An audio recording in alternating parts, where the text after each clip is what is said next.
ভাই আব্দুর রাজ্জাক তার নাম, দুঃখ করে বলছে, উস্তাদজি আমার ছেলে 18 বছর প্লাস বয়স, 18 বছর প্লাস আমার ছেলের বয়স, সে মসজিদে যাচ্ছিল জুমা পড়তে যাওয়ার সময় টাইম হয়ে গেছে, তাড়াতাড়ি যেতে গিয়ে টুপি খুঁজে পায় নাই।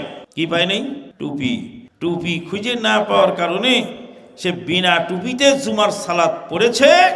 তাই তার দাদা বসে, বেদিনের বাচ্চা বেদিন, তুই আমার বাড়িতে বের হ। কথা বোঝা যায়?